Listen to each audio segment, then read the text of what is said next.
आपके शहर शाहपुर में खरीदारी करने के लिए दूसरे जगह जाने की जरूरत नहीं है। आपके शहर के प्रतिष्ठित प्रतिष्ठान रीचा फैशन लेकर आए हैं कपड़ों का भरपूर range. Richa fashion, main road, Shahpur. कुंवर स्टूडियो आरा। रीचा फैशन के नाम से खुलल बा दुकानिया, बातों मानी राजा राउर कहताड़ी धनिया। रीचा फैशन के नाम से खुलल बा दुकानिया, बातों मानी राजा राउर कहताड़ी धनिया। कीनम न कपड़ा सुनी अब गाँव के बजरिया से, पेनम न कपड़ा सुनी अब गाँव के बजरिया से।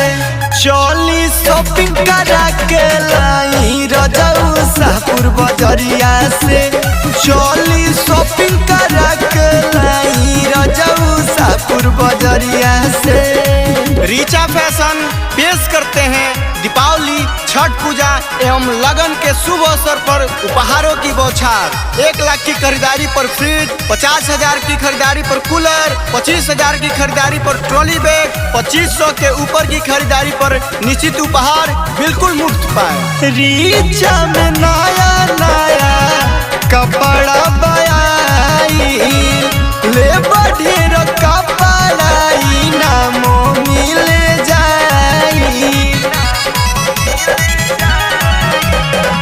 रीचा में नया नया कपड़ा बयाई, ले बढ़ेर कपड़ाई नामो मिले जाई।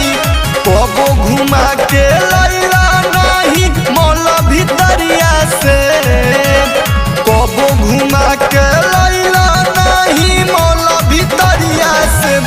चली शॉपिंग करा के लाई रजऊ शाहपुर बजरिया से, चली शॉपिंग करा के लाई रजऊ शाहपुर बजरिया से।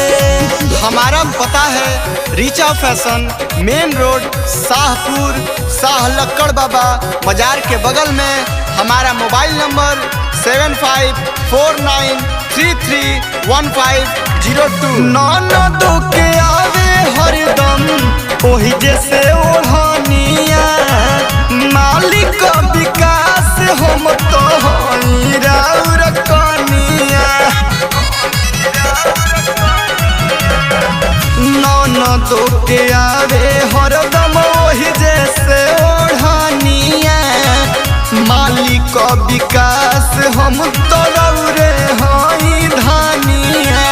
कहीं तो सभी साथे जाई बैठी सफरिया में, कहीं तो रीचा साथे जाई बैठी सफरिया में।